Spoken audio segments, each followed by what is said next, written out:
So, continuing on with our discussion of chapter 22, last class session we discussed reactions of enols and enolates. So we looked at the alpha bromination of ketones and aldehydes under acidic conditions, leveraging the enol tautomer.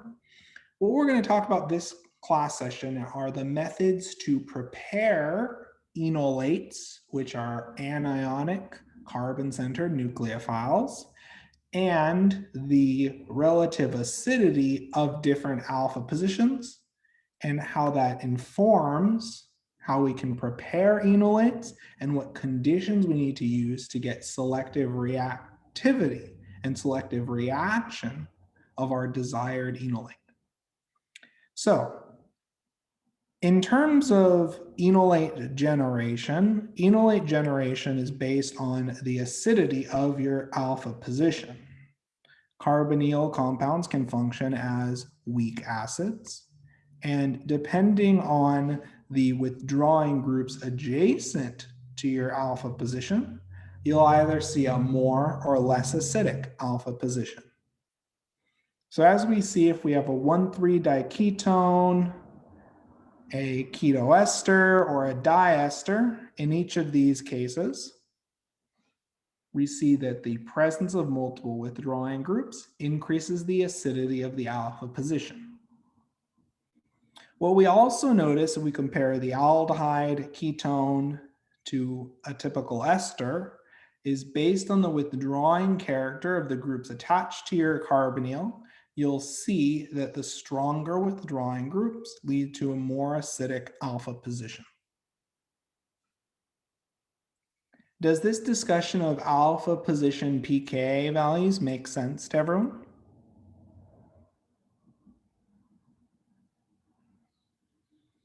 The stronger the withdrawing group you have adjacent to your alpha position, the more readily you can stabilize your formed enolate.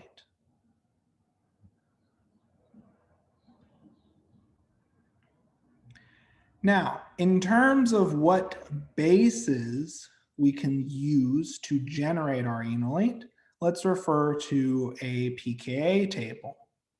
So one thing I'd like you to note is the pKa of the conjugate acid of whatever base you choose to use can give us a sense of the relative base strength. So for example, generally, if you want to deprotonate, for example, a ketone or aldehyde, you would need to use a base with a conjugate acid pKa of 3 or more units greater than your ketone or aldehyde pKa. So for example, if we wanted to deprotonate this ketone or aldehyde, we generally have to use these strongly basic groups, such as, for example, a sulfoxide anion, an amide anion, a hydride equivalent, or, for example, an alkyl lithium species. In each of these cases, we see these bases are sufficiently strong enough to deprotonate our alpha position because their conjugate acid pKa is at least 3 units greater than our ketone or aldehyde pKa. Does this discussion of base strength make sense? In general, we have to use strongly basic compounds in order to deprotonate our alpha position. And as a rule of thumb, in order to deprotonate the alpha position adjacent to your carbonyl, the base must have a conjugate acid with pKa of 3 or more units higher than your ketone or aldehyde. Does that discussion make sense to everyone?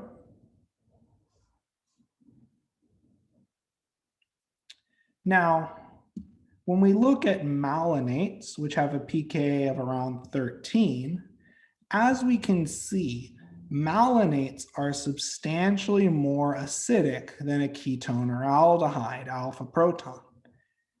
We have two withdrawing groups to stabilize our generated enolate anion.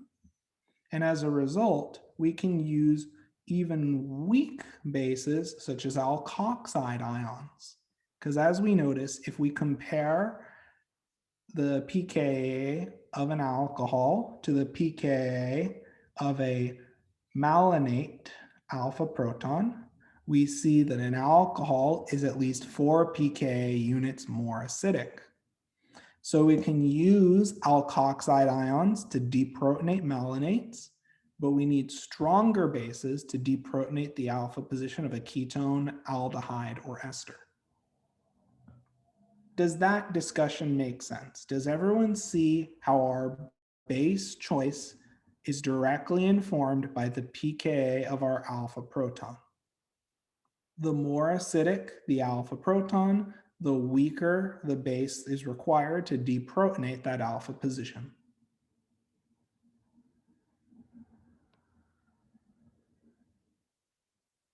So let's elaborate that discussion a little bit, and let's talk about the reagents for enolate formation. So ketones are weaker acids than the alcohol proton of an alcohol. Thus, we need a more powerful base than an alkoxide to deprotonate the carbonyl and form an enolate. We can approximate the amount of enolate formed based on the pKa difference between the parent carbonyl compound and the conjugate acid of the base used. So for example, if tert butoxide with a pKa of around 18 is used to deprotonate a ketone with a pKa of 20, you'll observe roughly a 1 to 10 to the second or a 1 to 100 ratio of enolate to ketone, because our difference in pKa is 20 minus 18, which gives us 2. So we'd expect to see a 100 to 1 ratio of our parent ketone to the enolate if we use tert butoxide. So does everyone see how the difference in pKa between our alkoxide conjugate acid and our parent ketone or aldehyde directly determines the amount of enolate we observe? Does everyone see that relationship? So if we want to irreversibly generate the enolate and to minimize self-condensation reactions, strong bases must be used. So with a pKa inherently with a conjugate pKa greater than 25. Common bases include sodium hydride or lithium diisopropylamide with a conjugate acid pKa of around 40. Another thing that I'd like you to note is that many bases are also reasonable nucleophiles, so non-nucleophilic bases are preferred. Does this discussion of basic reagents needed to form an enolate make sense?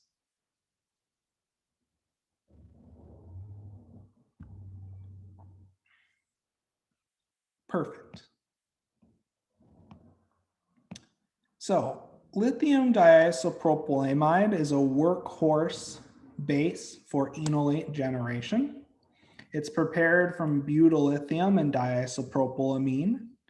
It's a hindered, non-nucleophilic, strong base that's soluble in a range of solvents at low temperatures.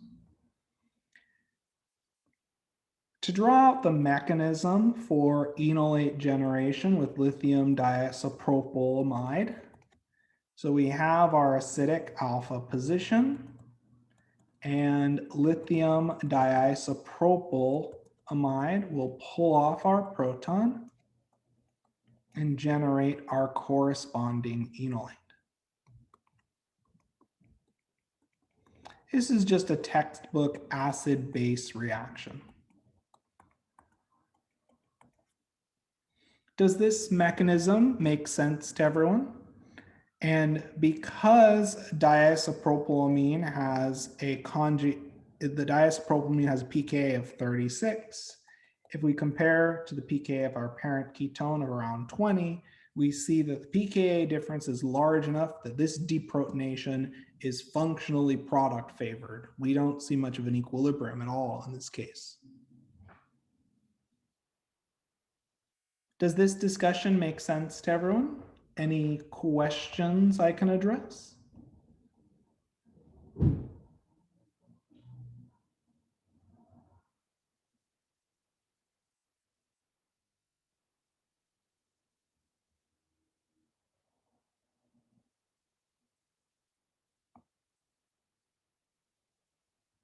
Okay, so let's keep going then. When you think about beta dicarbonyls, such as, for example, 2,4-pentane dione, these beta dicarbonyls are substantially more acidic than a normal isolated ketone or aldehyde. The reason for that stems from the fact that we have two withdrawing groups, and we can delocalize the negative charge of our enolate over both carbonyl groups. So we can readily stabilize this enolate conjugate base, and that results in a substantially more acidic alpha position proton. Now, we call this position alpha, and then there's another position that I'll call alpha prime. My one question to everyone is, we know that this alpha position for a beta dicarbonyl compound is highly acidic. And the reason for that is because the enolate generated is delocalized and stabilized by both of our carbonyl groups. Now, why don't we deprotonate at this other alpha position? Why can we not deprotonate at this other position that I'll call alpha prime? Why is this deprotonation step not particularly favored? Would anyone like, it's unstable, and why is this anion not particularly stable? If we compare these two anions that I'll call alpha and alpha prime, which of these two anions is more stable? The anion generated via deprotonation of this first alpha position or the alpha prime position? Which of these two anions is more stable?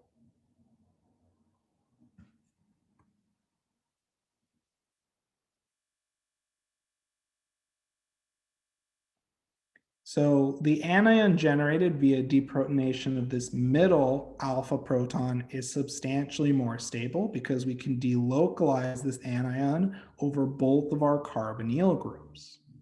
If we deprotonate this terminal alpha position, what we see is that we only really can delocalize our anion into one of our carbonyl groups.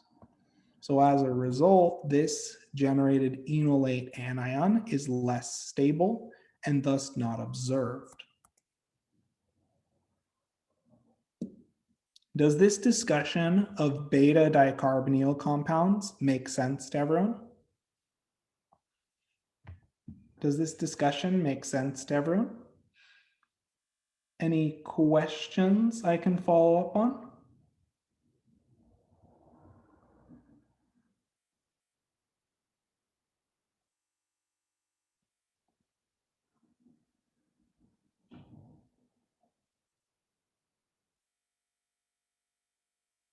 Okay, so one main consequence of this is because beta dicarbonyl compounds, their alpha positions are substantially more acidic, weaker bases such as alkoxide ions can be used.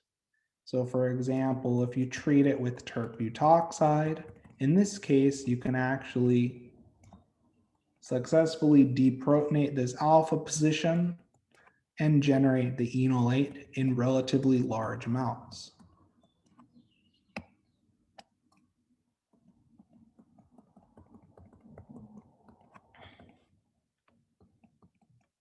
because this time we have a substantial pKa difference between our alcohol and our beta diketone. Any questions on this discussion before we move on?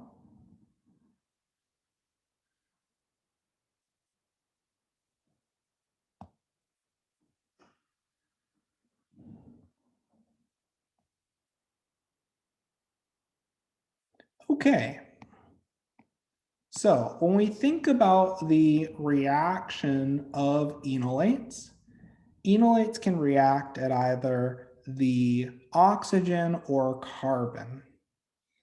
Reactions at oxygen give an enol derivative, while reactions at carbon give an alpha substituted carbonyl compound.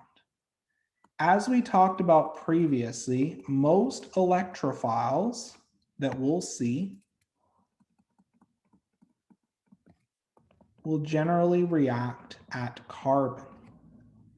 So for example, your alkyl halides generally react at carbon. Your carbonyl compounds generally react at carbon. For compounds that react with enolates at oxygen, these are primarily your silyl chlorides.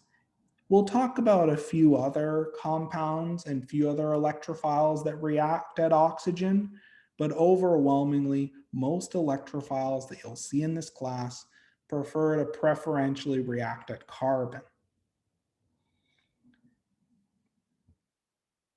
Does that discussion make sense?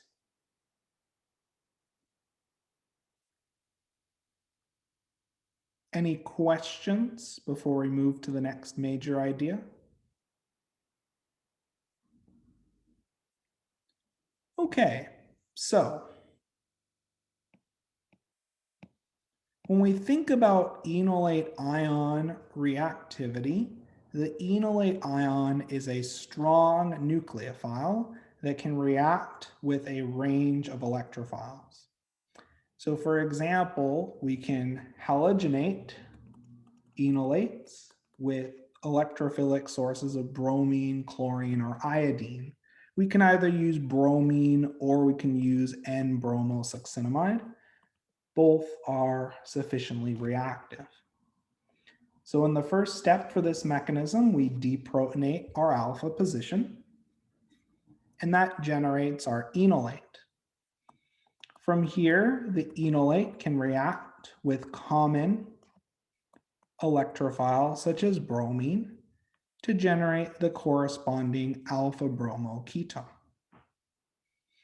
One thing that's important to note, and one benefit of going through the enolate, is you can use one equivalent of strong base to selectively generate the enolate, and then you can add the electrophile. So it allows you to control the reactivity, and it limits any polyalkylation or polybromination that you may observe. So for example, if we treat cyclohexanone with lithium diisopropylamide followed by bromine, for the first step, the diisopropylamide anion will pull off our proton, and that will generate the corresponding enolate.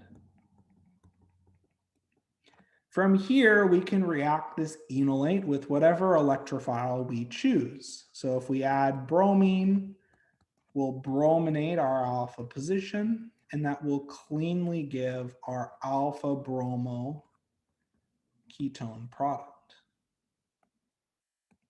And unlike under acidic conditions, we usually observe a substantial amount of the alpha bromo ketone without excessive polybromination of our alpha position. So going through the enolate allows you to control the equivalence and chemoselectivity with a little bit more precision. Does this example and does this mechanism make sense to everyone? Any questions on this example?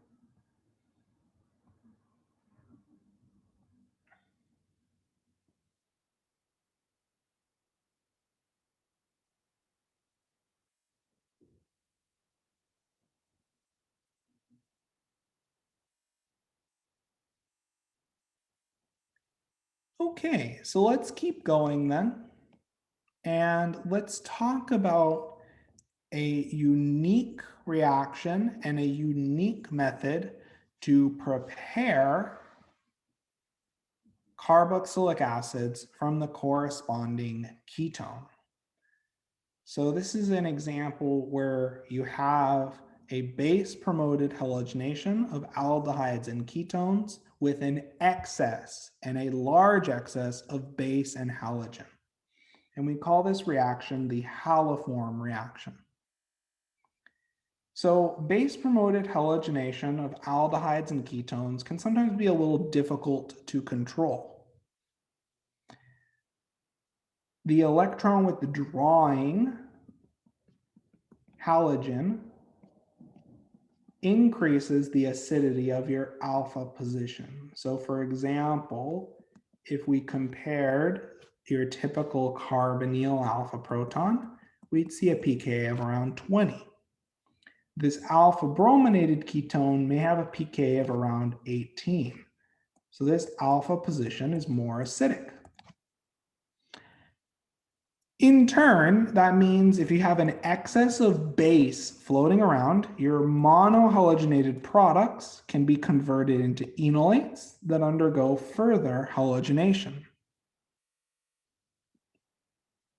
Eventually, if you're dealing with a nucleophilic base such as hydroxide, you will fully brominate the alpha position of your ketone or aldehyde, and then you'd be able to convert and displace this equivalent of haliform with hydroxide. So this is a useful method to prepare carboxylic acids from the corresponding ketone. And this is why you need to carefully control the amounts of base and halogen added if you're trying to alpha halogenate a ketone or aldehyde.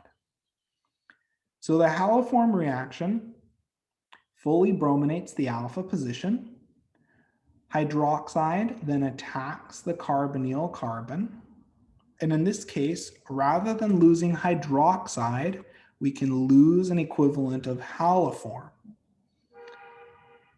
From here, we're now going to see a really important key step in this process.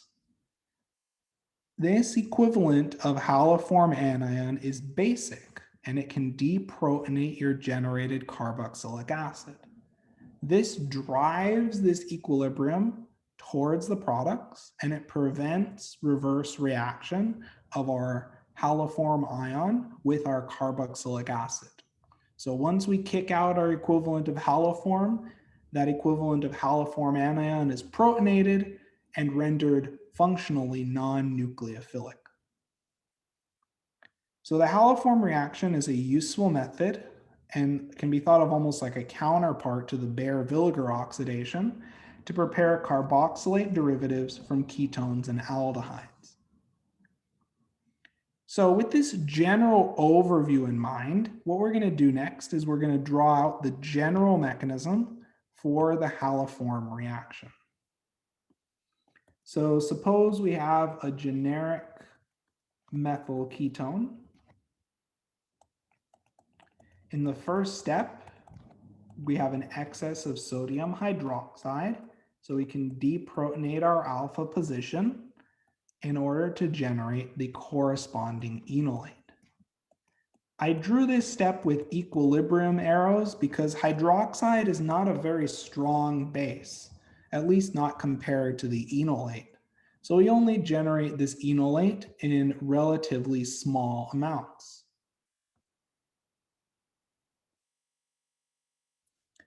From here, once we've generated this enolate, it reacts with our halogen, such as bromine, to generate our alpha brominated ketone. From here, the alpha bromoketone is now substantially more acidic than our starting ketone substrate. So deprotonation of this alpha bromoketone occurs readily to generate another enolate. From here, our enolate reacts with, again, another equivalent of bromine. And that in turn generates our dibromoketone.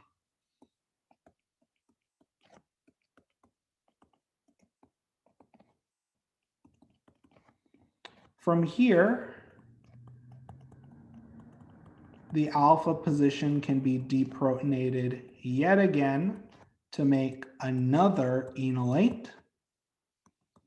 And that enolate yet again reacts with another equivalent of halogen.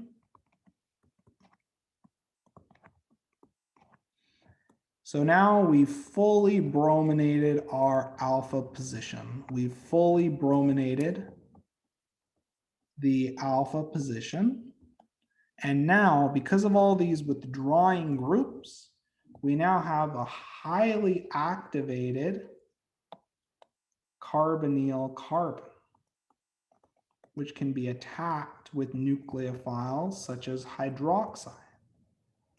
So hydroxide will move in and attack the electrophilic carbonyl carbon. And from here, we'll make a tetrahedral intermediate.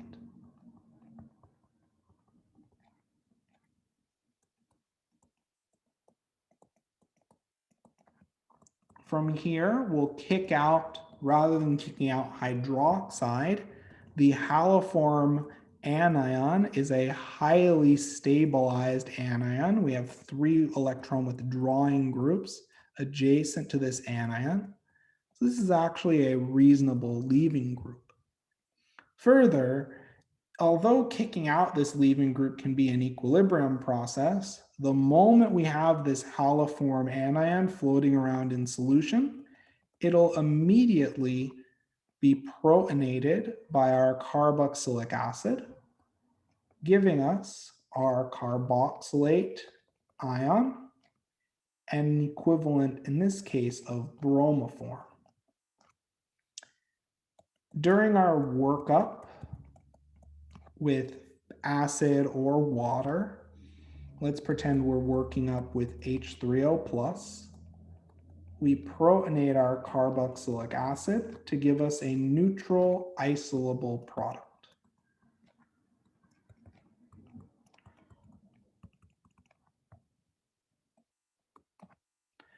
So this is the complete mechanism for the haliform reaction. Any questions on this mechanism?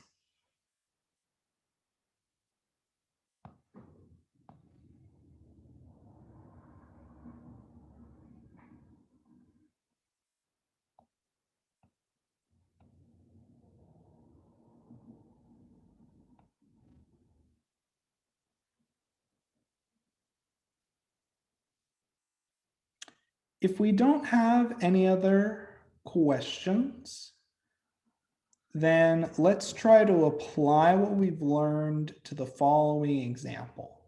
Let's try to predict the product of the following reaction and then draw a mechanism for this reaction.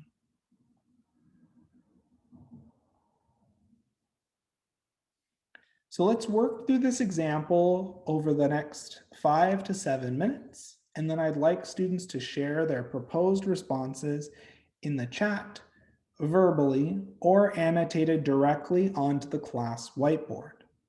And if there are any questions I can address as we work through this example, do not be shy to ask your questions in the chat or verbally.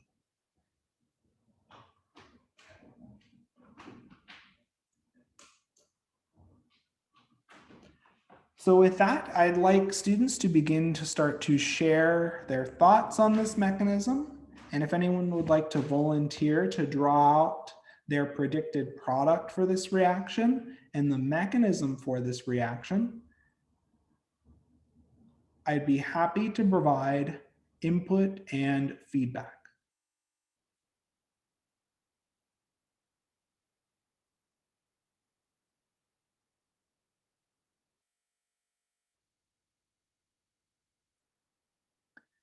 So, does anyone have a proposed mechanism or a proposed starting set of steps that they'd like to share as we work through this example?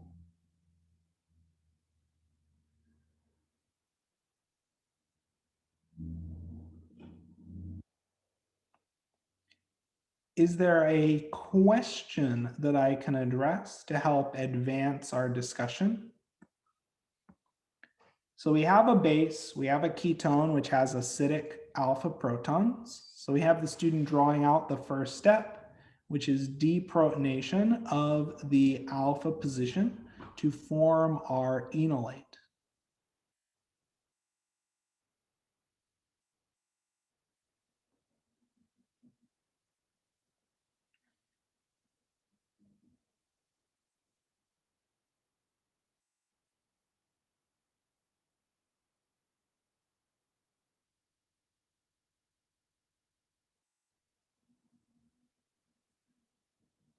From here, this enolate will now react readily with common electrophiles, such as, for example, bromine, to generate our alpha bromo ketone.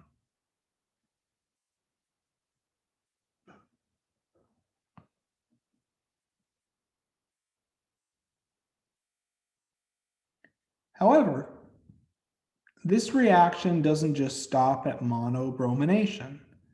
Because we're working under equilibrating conditions and because we have an excess of base, we can deprotonate our alpha position an additional time.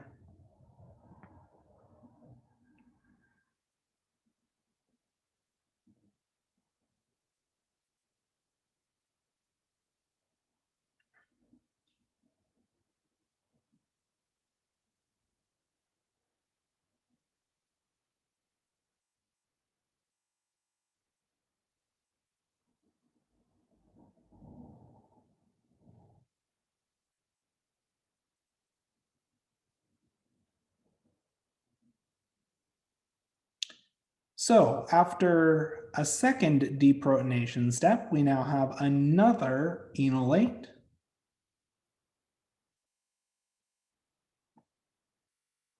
which can then react with another equivalent of halogen to generate the dibrominated product.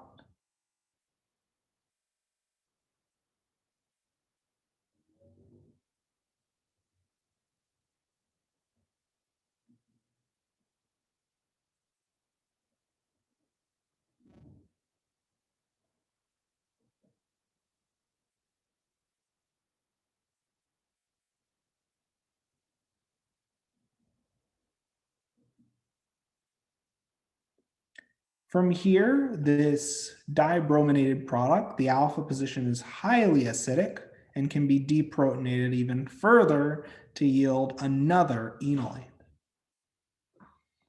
As you notice, this mechanism essentially repeats the first two steps multiple times. So now that we get our enolate for the third and last time, what we can do now is react that enolate with our electrophile, which in this case is bromine, to generate the tribrominated product.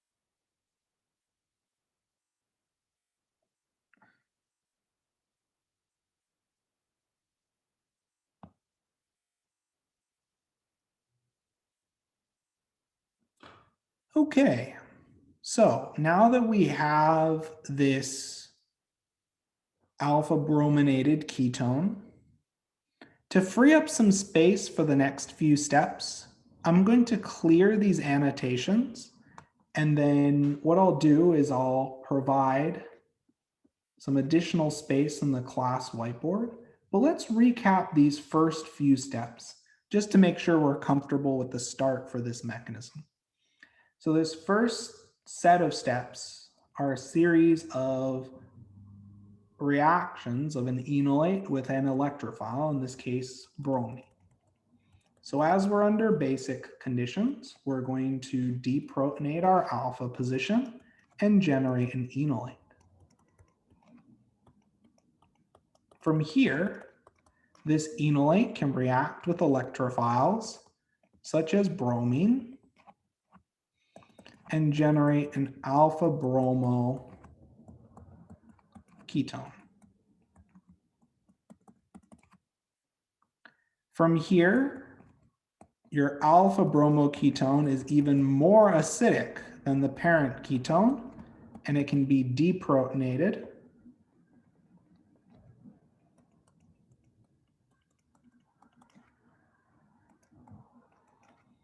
to generate an enolate. From here, the enolate can react with another equivalent of electrophile to generate our dibrominated ketone.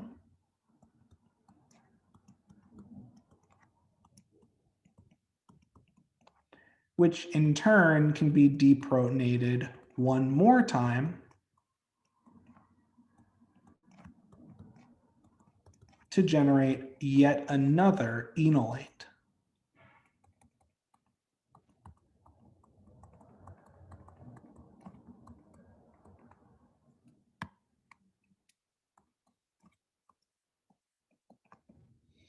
From here, that enolate can react with yet another equivalent of bromine to generate our tribrominated product. So now that we've recapped these first few student-proposed steps, we now have this tribrominated product. Would the class like to continue on with this mechanism and show how we convert this tribrominated product into our final product?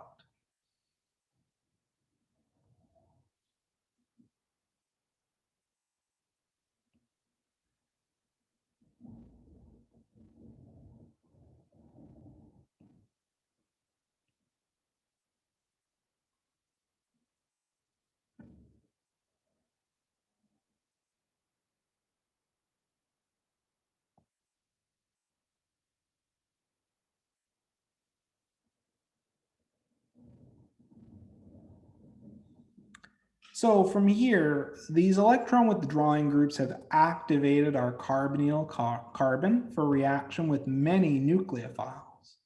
So in this case, hydroxide can attack our electrophilic carbonyl carbon and generate a tetrahedral intermediate.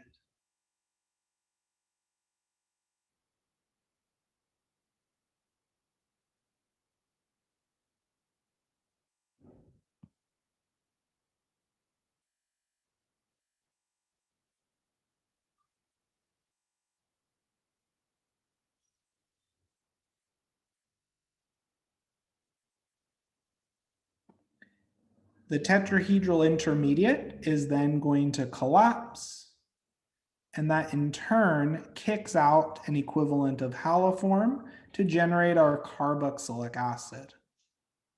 What I would say is, would you be able to draw the last step in this reaction, which is a proton transfer step? Because that's what helps drive the reaction to completion.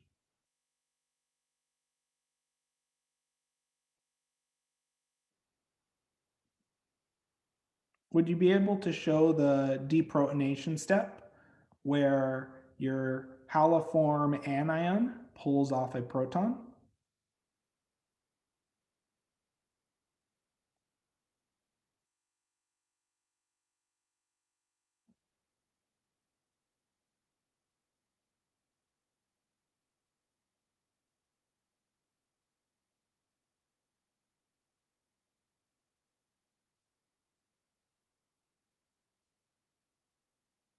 Yep, exactly right. Perfect. So the student proposed mechanism looks great. So let's clear these annotations and I'll redraw those steps. But I just want to comment again, it's great to see multiple students sharing their proposed mechanism, as it really helps advance our discussion and really helps practicing the material when you draw out the mechanism by hand. Okay, so as the students drew out, we have this activated carbonyl carbon, and that can react with nucleophiles such as hydroxide. When hydroxide attacks, we get a tetrahedral intermediate, and this time our best leaving group is an equivalent of haliform anion. So we'll lose our leaving group. That in turn generates our carboxylic acid.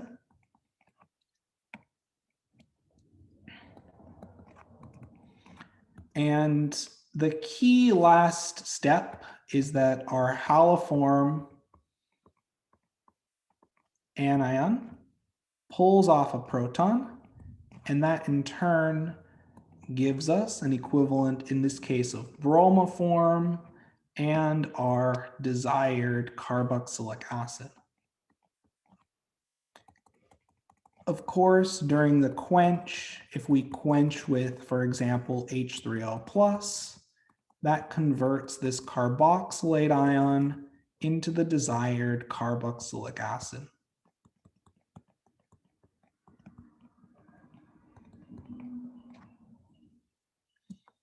Does this mechanism make sense to everyone? Any questions on the reaction and the mechanism for the haliform reaction?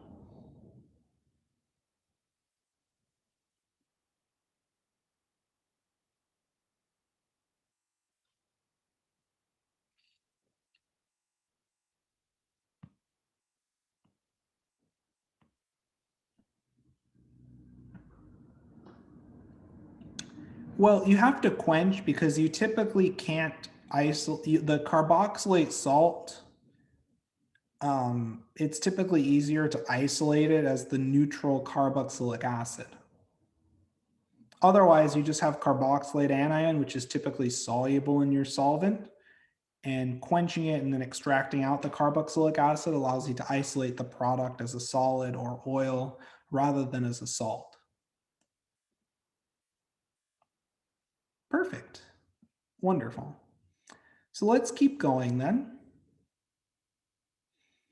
So let's look at another reaction. In this case, we have a beta keto ester. Yes, though for the haliform reaction, you generally just stop at the carboxylic acid and you don't want to do tandem reactions. Just because you have bromine and hydroxide in solution, and usually that doesn't tolerate the addition of other electrophiles. Though it is a good idea to try to link reactions together into one pot sequences. Okay, let's shift gears now and let's make sure that we understand the fundamental mechanism of enolate alkylation or enolate alpha substitution reactions with common electrophiles. And let's try to predict what happens if we treat a beta keto ester with lithium diisopropylamide followed by bromine. And just make sure that you're drawing the correct regioisomer.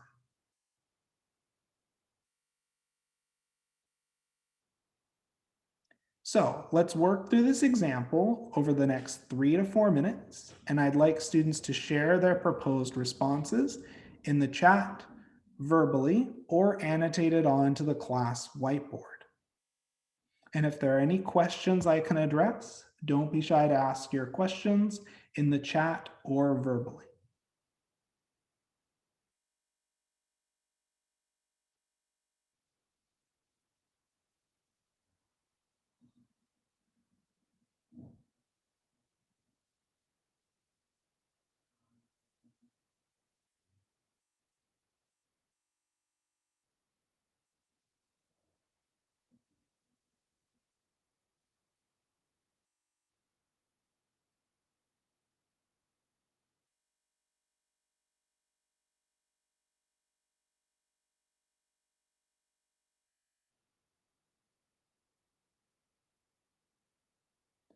So as we work through this example, would anyone like to share their proposed mechanism for this reaction as either a photo of their written work in the chat or annotated on the class whiteboard?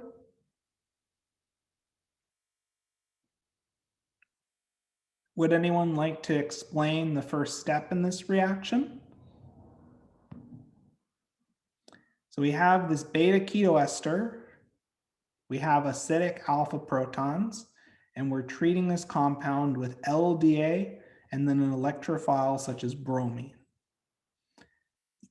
Generally, the most acidic alpha position is the position that gets deprotonated first. So, given that we have a beta keto ester, we have two alpha positions. I'll label them alpha and alpha prime. And as we talked about previously, if we have one equivalent of LDA and one equivalent of bromine, we have students immediately circling the alpha position will react over alpha prime. Would anyone like to provide an explanation for why? Why would we only react and only see deprotonation at the first alpha position? Conjugated, sure, but simply just the fact that this proton is more acidic and the enolate generated is stabilized via conjugation. Yep, that explanation in the chat was perfect. So, with that out of the way, would anyone like to draw out the mechanism for this reaction?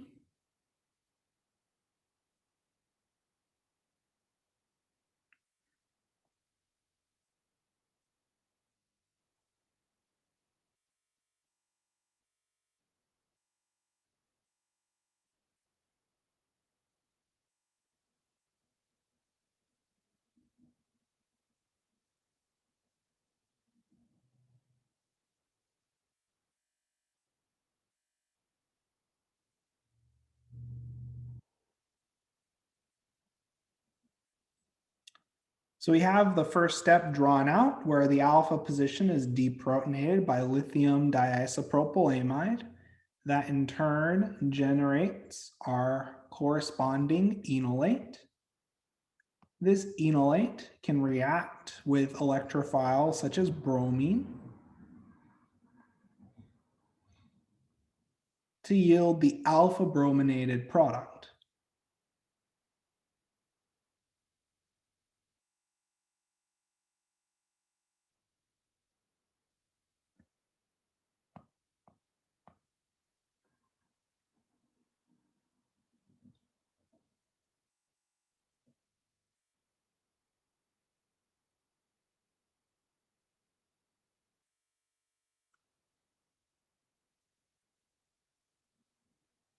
From here, that gives us our desired alpha brominated product cleanly.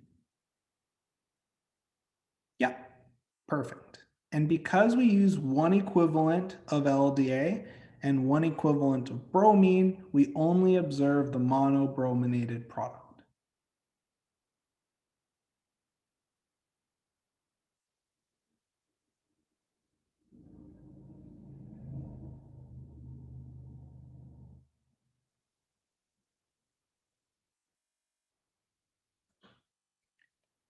Okay, so the student proposed mechanism looks completely reasonable. So let's redraw this mechanism onto the class whiteboard. So the first step, we have this highly acidic alpha position. A strong base such as lithium diisopropylamide is more than capable of deprotonating this alpha position and generating our corresponding enolate. This enolate can react with a range of electrophiles, such as, for example, bromine, to generate our alpha brominated product. With that, we've completed this mechanism.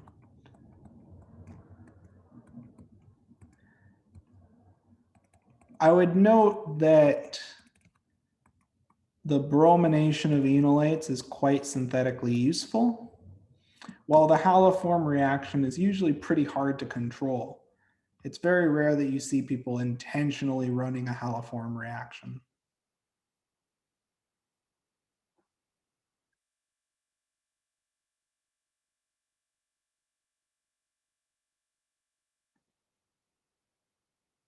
Does this make sense to everyone? Does this mechanism make sense for the alpha bromination of carbonyl compounds and the bromination of enolates? Any questions before we move on to the next major topic?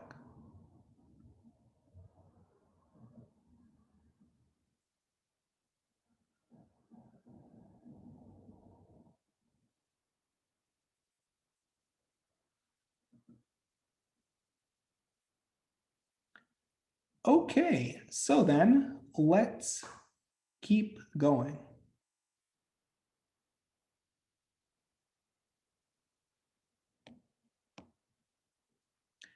Now, just like we can react enolates with electrophiles such as bromine, we can also alkylate enolate ions. This is a base-promoted reaction that goes through an enolate ion intermediate. Fundamentally, this is a classic example of an Sn2 reaction, and it follows the same constraints of an Sn2 reaction. Your substrate must have minimal steric hindrance, and we need a good non-nucleophilic leaving group. So then, generally, this enolate ion alkylation works best when we have tosolates or other alkyl halides, and it works best when we have an allylic or benzylic alkyl halide, or we have a methyl or primary alkyl halide. So generally primary and some secondary alkyl halides will work for these enolate alkylation reactions. Tertiary alkyl halides do not. You will see E2 instead. So in terms of the basic mechanism, our base pulls off a proton, we make our enolate, and then our enolate attacks and displaces our leaving group via an Sn2 reaction to give our alkylated product. Does everyone understand the key substrate limitations of this reaction? It works fine for primary and secondary, does not work well for tertiary alkyl halides. Further, sp2 alkyl halides do not react.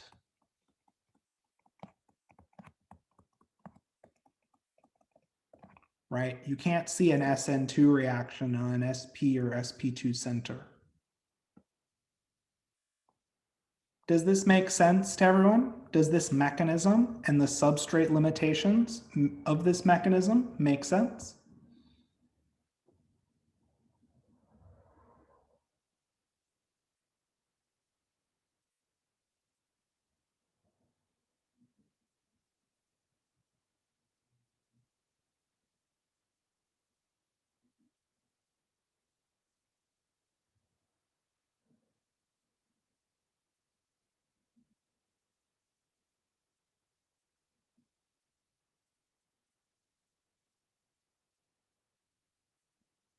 Okay. So let's reiterate on these constraints. Enolate alkylation fundamentally is an Sn2 reaction. You must have a good leaving group, such as a chloride, bromide, iodide, or tosolate. You cannot have leaving groups like hydroxide, alkoxide, amide, or fluoride. That's part of the benefit of even preparing organofluorine compounds. They have unique chemoselectivity. Your R group should be primary or methyl, and preferably should be allylic or benzylic. Secondary halides react poorly, and tertiary halides do not react at all because of competing E2 elimination. Vinylic and aryl halides are unreactive. sp2 centers don't undergo Sn2. You may be able to see some SNAR or E1 or addition E1CB, but generally sp2 centers don't react.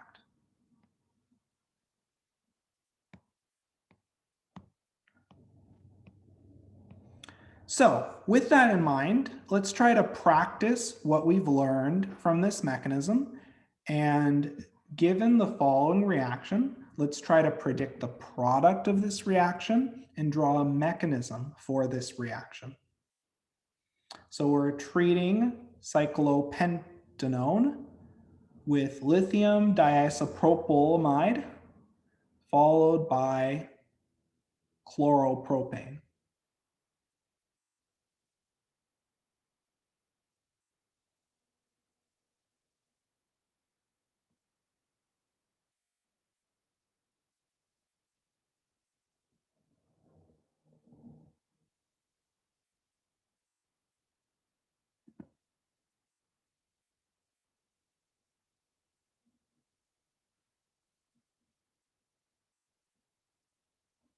So let's work through this example over the next 3 to 4 minutes. And then I'd like students to share their proposed responses in the chat, verbally, or on the class whiteboard. And if there are any questions, don't be shy to send them my way and ask them in the chat or verbally, and I'd be happy to answer your questions to advance our discussion. So first things first, we have an acidic alpha proton. So the alkyl halide doesn't come into play just yet. The alkyl halide's added in the second step. That's why we have 1 and 2. So you're correct that we're going to make an enolate, but what base do we have available to make that enolate? What base are we using in this case? Yep, we're going to be using lithium diisopropylamide.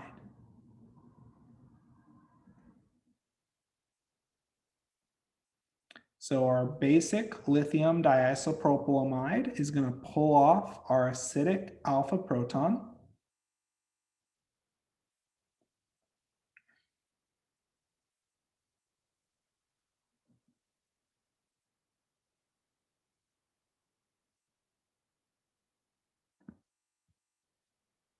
That in turn generates the desired enolate.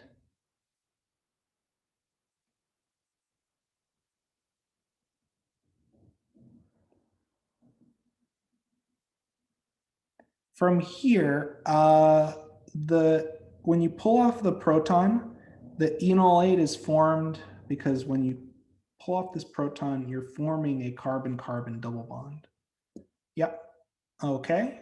Now, what happens when we treat this enolate with a primary alkyl halide, such as chloropropane? So the chloropropane, that's a common electrophile.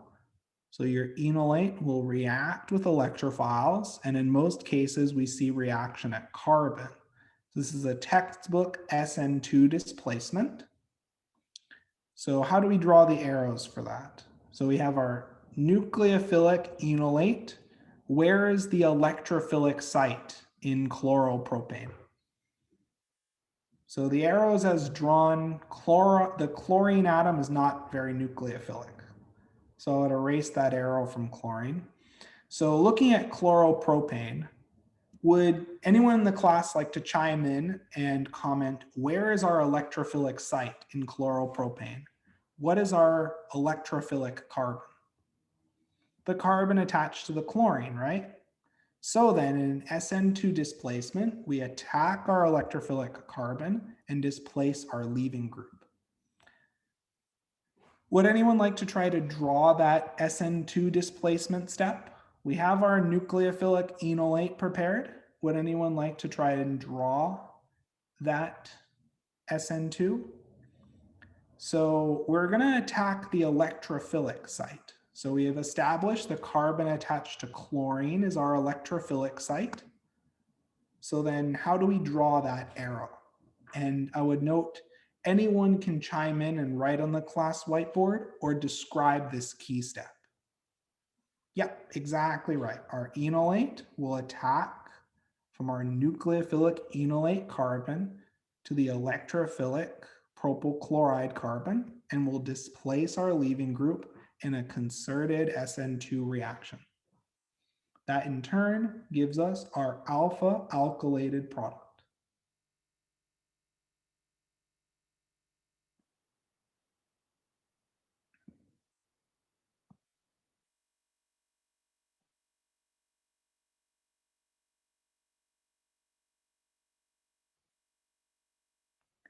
So these student proposed mechanisms look completely reasonable. So then let's just redraw this mechanism on the class whiteboard. And it's great to see students sharing their proposed mechanism on the class whiteboard, because I find that when you draw out the mechanism, you can notice things that you can adjust and you can ask questions and help get things clarified. But overall, the key steps in the mechanism looked quite good. So first, the first step, so whenever you have this 1-2 sequence, we add the reagents in step 1 first, then we add the reagents in step 2. So we treat our cyclopentanone with LDA and we deprotonate our alpha position to generate our enolate.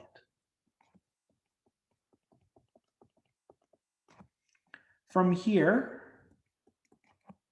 our enolate is nucleophilic at carbon and it can react with electrophiles such as an alkyl halide via a textbook Sn2 reaction. That in turn gives us our alpha alkylated product. Does this mechanism make sense to everything? Does this mechanism make sense to everyone?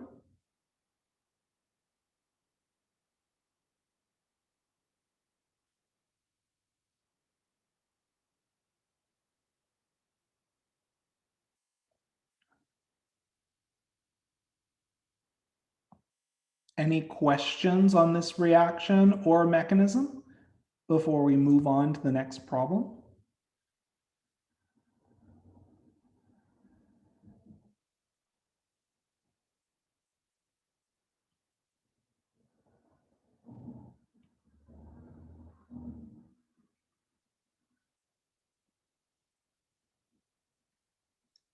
Okay, so let's continue on now and let's look at some other methods to prepare enolates. So enolates can also be prepared under quote unquote neutral conditions via the reduction of alpha bromoketones with zinc.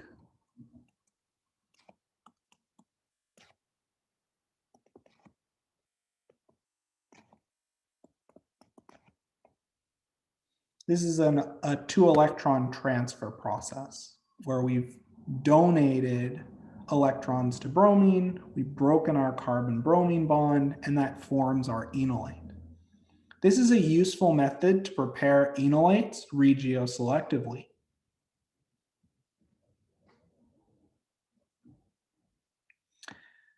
Another method to prepare enolates is via conjugate addition of soft nucleophiles to enones. So for example, if we treat cyclopentanone with dimethyl cuprate, your soft nucleophile will add via 1,4 addition, and we will be able to generate an enolate. This is quite useful for cascade reactions where you have a series of conjugate addition and enolate reactions to prepare complex molecules. Do these two alternative methods to prepare enolates make sense to everyone? Does this idea make sense to everyone? That says copper 2 methyl. Would it be? Oh, whoops, sorry. This would be like, lithium dimethyl. Okay, just making sure. Sorry about that. Yeah, this would be lithium dimethyl cuprate, your typical organocuprate reagent. Any other questions I can address?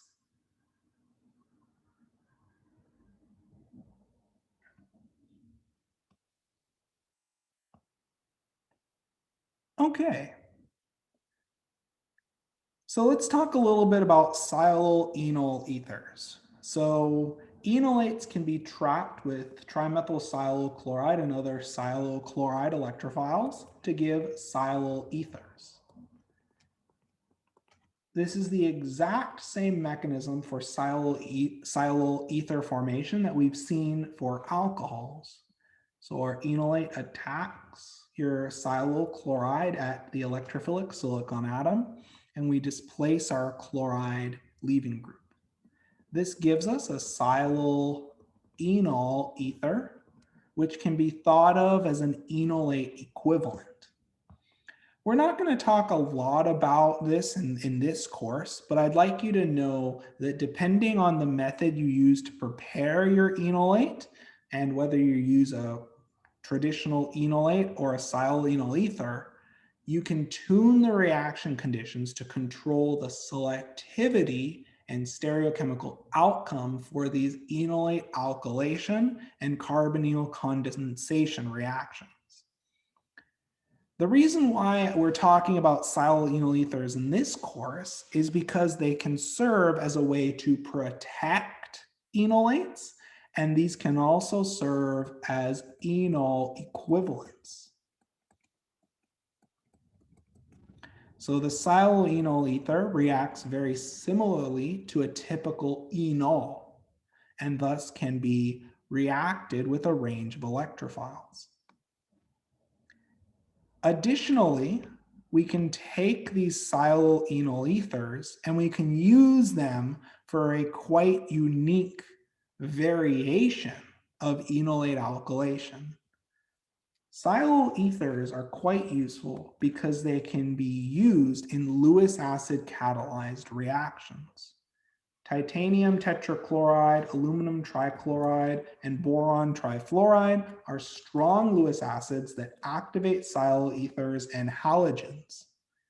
Lewis acidic conditions allow the reaction of hindered alkyl halides through a carbocation intermediate. So this is almost like an Sn1 reaction.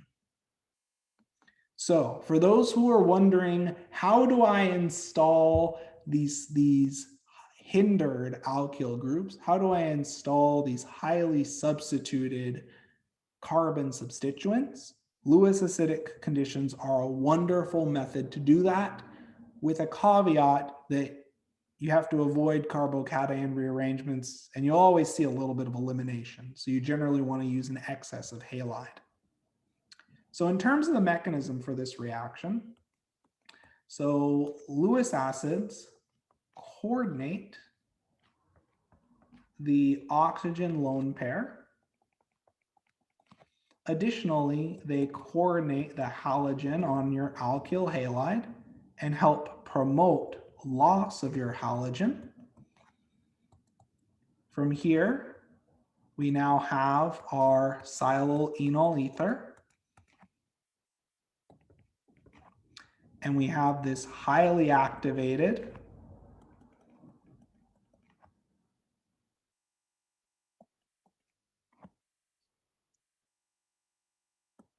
carbocation, which can then react with our nucleophilic Silo-Enol ether via a textbook Sn1 reaction. That gives our alpha alkylated product. We now have one more step to contend with, because this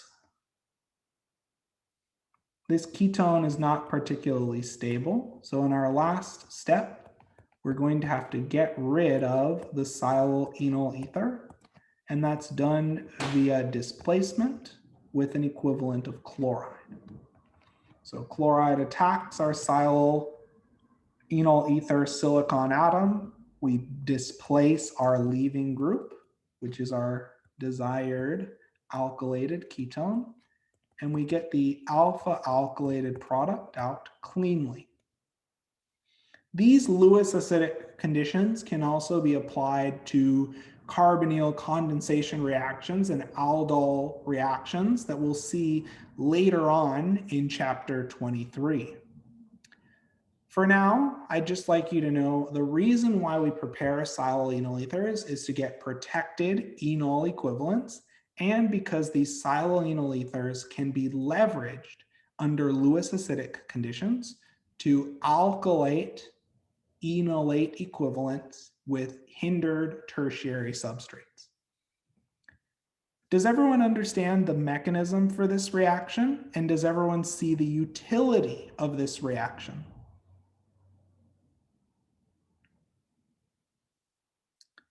I'd also like to mention tangentially, we haven't been including stereochemistry and talking about stereochemistry for these alkylation reactions.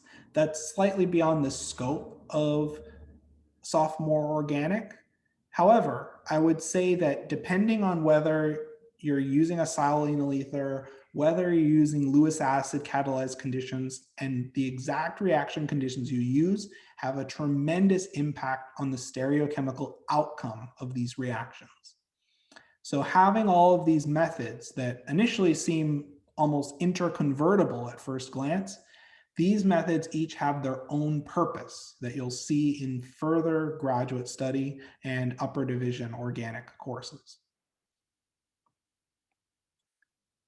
So are those dashes to titanium like not bonds? Think of it like coordination, where you're coordinating a lone pair, which in turn activates that atom and makes that atom more electron deficient. Okay. And then So yes, please. how did it go from, or how did it go to Cl4? So the titanium tetrachloride in solution, those chloride ligands may not be associated. Okay. So you could have just like titanium, like a titanium 4+ equivalent floating around. And depending on what you have in solution, whatever you have in solution will be coordinating to titanium. Okay. Does that make sense? Yeah, thank you. The main point, just like we saw in like the Friedel-Crafts reaction, for example, Lewis acids can coordinate your alkyl halide, cause the alkyl halide to leave and ionize to the carbocation. That carbocation can then react with our nucleophile, which is our Silo-Enol ether, and that gives the alkylated product when we have a very hindered tertiary alkyl halide. Does that discussion make sense? Yeah, thank you. Perfect. Okay, so we're at a good stopping point for today. The next topic would be great for our next major lecture period. So are there any last minute questions on our lecture for today?